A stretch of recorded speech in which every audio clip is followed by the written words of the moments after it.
നമസ്കാരം, ഞാൻ doctor Jacqueline. പുതിയൊരു വീഡിയോയിലേക്ക് ഏവർക്കും സ്വാഗതം. ഇന്നത്തെ ഈ വീഡിയോയിൽ നമുക്ക് കാന്താരി മുളക് അധികമായിട്ട് നമ്മൾ ഉപയോഗിച്ചാൽ നമ്മുടെ ശരീരത്തിന് എന്തൊക്കെ ദോഷങ്ങളുണ്ടാവും, അല്ലെങ്കിൽ ഏതൊക്കെ രോഗാവസ്ഥയിലോ ഏതൊക്കെ കണ്ടീഷനിലാണ് കാന്താരി മുളക് കുറഞ്ഞ് ഉപയോഗിക്കേണ്ടത് എന്ന് ഈ വീഡിയോയിൽ നമുക്ക് കാണാം. അല്ല അതിൻ്റെ ദോഷങ്ങൾ എന്താണെന്ന് മെയിനായിട്ട് കാണാം. ആദ്യമേ നമുക്കറിയാം, പഴയ ആൾക്കാർ പറയാറുണ്ട് അധികം കാന്താരി കഴിക്കുന്നത് നല്ലതല്ല, രക്തം വെള്ളമായി പോകുന്നൊക്കെ മിക്കവാറും പറയുന്നത് കേട്ടിട്ടുണ്ട്. ഇപ്പോൾ കൊളസ്ട്രോളിനൊക്കെ അധികം കഴിക്കുന്ന ആൾക്കാരോടൊക്കെ. അപ്പോൾ അതിൻ്റെ ഒരു വസ്തുതയാണ് നമ്മൾ ഈ വീഡിയോയിൽ കാണുന്നത്. ആദ്യമേ തന്നെ ഞാൻ പറയാം, വളരെ നല്ല ഗുണങ്ങളുണ്ട്. നമ്മൾ കാന്താരി മുളകിനെ കുറിച്ച് ഓൾറെഡി അതിൻ്റെ ഗുണങ്ങളെക്കുറിച്ചിട്ടൊക്കെ ഒരു വീഡിയോ ചെയ്തിട്ടുണ്ട്. വളരെ നല്ല ഗുണങ്ങളുണ്ട്. ശരീരത്തിലെ പ്രമേഹം കുറയ്ക്കാനും ഹൈപ്പർ ടെൻഷൻ കുറയ്ക്കാനും കൊളസ്ട്രോൾ കുറയ്ക്കാനും ഒക്കെ അതിൻ്റേതായ രീതിയിൽ നമുക്ക് ഉപയോഗിക്കാൻ പറ്റിയത് ഒരു ഔഷധം പോലെ തന്നെയാണ് കാന്താരി മുളക് എന്നുള്ളത്. അപ്പോൾ നമുക്കറിയാം, ഇതിന് പല വെറൈറ്റി ഉണ്ട്. വെള്ളയുണ്ട്, അല്ലെങ്കിൽ ഗ്രീൻ നിറത്തിലുള്ളതുണ്ട്. അപ്പോൾ ഇതിനൊക്കെ മെയിനായിട്ടും ക്യാപ്സിസിൻ എന്ന് പറഞ്ഞിട്ട് ഒരു കെമിക്കൽ കണ്ടൻ്റാണ് മെയിനായിട്ടും ഇതിൻ്റെ ഗുണങ്ങൾ കൊടുക്കുന്നത്.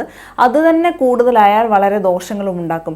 ഈ ക്യാപ്സിസിൻ എന്ന് പറയുന്നത് നമുക്ക് സ്റ്റൊമക്കിലെ നമ്മുടെ ദഹനരസത്തെ അല്ലെങ്കിൽ ഡൈജസ്റ്റീവ് എൻസൈംസിനെ, ആസിഡ്സിനെ വർദ്ധിപ്പിക്കുന്ന ഒന്നാണ്.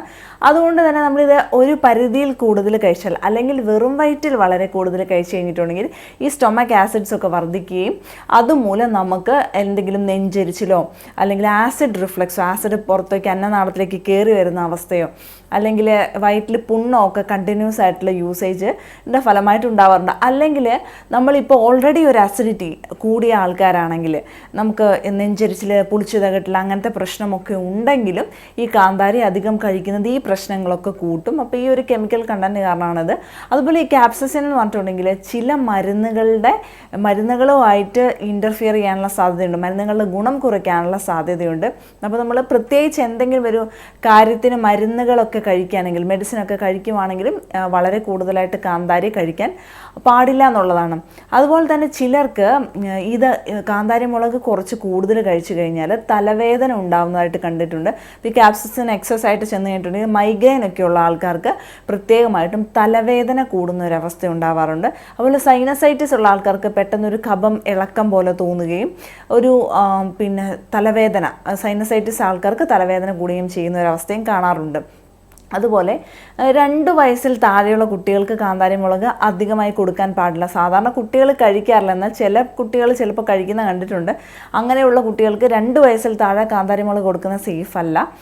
സാധാ കറികളിലൊക്കെ ഇട്ട് കഴിക്കുവാണെങ്കിൽ ഓക്കെ, പക്ഷേ ആസച്ച് അത് കൊടുക്കുന്നത് സേഫ് അല്ല. അതുപോലെ ഗർഭിണികളിൽ കാന്താരി മുളക് എക്സസ് ആയിട്ട് വളരെ കൂടുതലായിട്ട് കഴിക്കുന്നത് കുട്ടിക്ക് സ്കിൻ ഡിസീസ് വരാൻ കാരണമാവും എന്നൊക്കെ എഴുതി വായിച്ചു നെറ്റിലൊക്കെ. അപ്പോൾ അതിൻ്റെ വസ്തുത കറക്റ്റായിട്ട് അറിയത്തില്ല, എങ്കിലും ഇങ്ങനെ പലയിടങ്ങളിലും എഴുതി കാണുന്നുണ്ട്.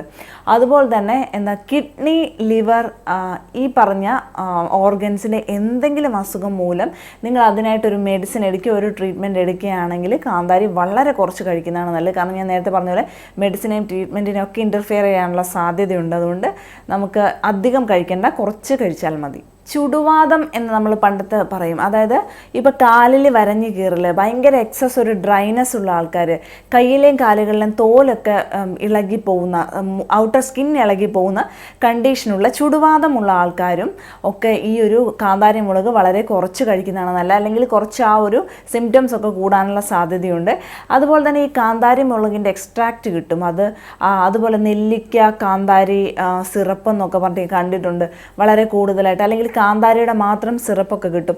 അതും ഈ ആൾക്കാർ കറക്റ്റായിട്ട് അറിയത്തില്ലാതെ ഈ അസിഡിറ്റി ഉള്ളവരും എന്തെങ്കിലും മെഡിസിൻ കഴിക്കുന്നവരൊക്കെ വളരെ കൂടുതലായിട്ട് തടി കുറയ്ക്കാനോ കൊളസ്ട്രോൾ കുറയ്ക്കാനൊക്കെ അത് ആസച്ച് കഴിക്കുന്നതും ഗുണം ചെയ്യില്ല. അതിനെ ഡൈല്യൂട്ട് ചെയ്യേണ്ട രീതിയിൽ കറക്റ്റായിട്ട് ഡൈല്യൂട്ട് ചെയ്ത് കഴിച്ചാൽ മാത്രമേ ഗുണം ചെയ്യുള്ളൂ. അതുപോലെ കാന്താരി മുളക് ഉപ്പിലിട്ട് കഴിക്കുന്നത് ചില ആൾക്കാർക്ക് വളരെ ഇഷ്ടമാണ്, അല്ലെങ്കിൽ വിനാഗിരിയിലിട്ട് കഴിക്കുന്നത് വളരെ ഇഷ്ടമാണ് ചില ആൾക്കാർക്ക്. അങ്ങനെ കഴിക്കാം. പക്ഷേ ഞാൻ ഈ പറഞ്ഞതുപോലെ ഒത്തിരി, ഇപ്പോൾ നമ്മളൊരു 1/2 കിലോ കാന്താരി മുളകായിരിക്കും ഉപ്പിലിടുന്നത് അല്ലെങ്കിൽ വിനാഗിരിയിലിടുന്നത്. അപ്പോൾ അതിൻ്റെ ആ ഒരു സത്ത് അതിൻ്റെ അകത്ത് ഊറുകയും നമ്മൾ ആ വെള്ളം അടക്കം കുടിക്കുകയും ചെയ്യുമ്പോൾ അത് നമുക്ക് ദോഷം വരുത്താറുണ്ട്. അതുകൊണ്ട് വളരെ സേഫായിട്ടുള്ള രീതിയിൽ കാന്താരി മുളക് എങ്ങനെ ഉപ്പിലിട്ട് അല്ലെങ്കിൽ വിനാഗിരിയിലിട്ട് കഴിക്കണം എന്നുള്ളത് ഞാൻ ഈ വീഡിയോയിൽ പറയുന്നുണ്ട്.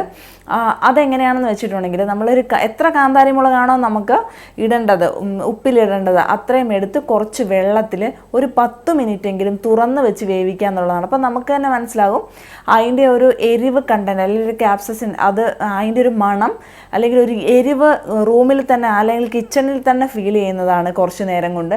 അപ്പോൾ ആ എരിവ് അത്രയും പുറത്തേക്ക് നഷ്ടപ്പെട്ട് ഇവാപ്പറേറ്റ് ചെയ്ത് പോകും. എന്നിട്ട് നമുക്ക് ഈ ഒരു കാന്താരി പിന്നെ ഉപ്പ് വെള്ളത്തിലോ വിനാഗിരിയിലോ ഇട്ട് വെച്ച് കഴിഞ്ഞാൽ ഈ പറയുന്ന കുറച്ചധികം ഒരു 6-7 എണ്ണം ഒരു ദിവസം കഴിച്ചാലും വലിയ കുഴപ്പമില്ല. അല്ലെങ്കിൽ അതുപോലെ തന്നെയാണ് വേവിക്കാതെയാണ് ഇടുന്നതെങ്കിൽ നമ്മൾ 3 കാന്താരി മുളകിൽ കൂടുതൽ 3 മീഡിയം സൈസ് അല്ലെ മാക്സിമം 4 അതിൽ കൂടുതൽ കാന്താരി ഒരിക്കലും കഴിക്കാൻ പാടില്ല. കാരണം ഇത് ഇൻസുലിൻ്റെ പ്രൊഡക്ഷനെ ദഹനത്തെ ഒക്കെ കൂട്ടുന്നതാണ്, ചീത്ത കൊളസ്ട്രോളിനെ കുറയ്ക്കുന്നത്. അപ്പോൾ നമ്മൾ ഇതിൻ്റെ ഒരു മെഡിസിനും കൂടെ എടുത്ത് കൂടെ കാന്താരിയും വളരെ കൂടുതലായിട്ട് ഉപയോഗിച്ചാൽ എന്തായാലും അതൊരു പ്രശ്നം വരും. മാക്സിമം ഓർക്കുക 3 അല്ലെങ്കിൽ 4 അതിൽ കൂടുതൽ കണ്ടിന്യൂസ് ആയിട്ട് ഉപയോഗിക്കാൻ വേണ്ടി പാടില്ല. അപ്പോൾ കാന്താരിയുടെ ഇപ്പോൾ അത്ര വലിയ ദോഷങ്ങളുള്ള ഒന്നുമല്ല കാന്താരി, പക്ഷേ അത് ശ്രദ്ധിച്ച് ഉപയോഗിക്കണം. അധികം കൂടുതൽ ഉപയോഗിക്കരുത് എന്ന് മാത്രം. നമ്മൾ പണ്ടേ കറികളിലൊക്കെ ഉപയോഗിക്കുന്ന ഒന്നാണ് അത്, അതേപോലെ തന്നെ തുടർന്ന് കൊണ്ടുപോകാം. ഈ കാന്താരി ഉപ്പിലിട്ട് വളരെ 10, 12 അല്ലെങ്കിൽ 15 മോരിൻ്റെ അല്ലെങ്കിൽ തൈരിൻ്റെ കൂടെ ചോറിൻ്റെ കൂടെ ഒക്കെ കഴിക്കുന്നവരോടുള്ളതാണ് ഈ ഒരു ശ്രദ്ധിക്കണം എന്നുള്ള ഒരു കാര്യം. അപ്പോൾ ഈ ഒരു വീഡിയോ എല്ലാവർക്കും ഉപകാരപ്രദമായെന്ന് കരുതുന്നു. മറ്റൊരു വീഡിയോയിൽ വീണ്ടും കാണാം. നന്ദി.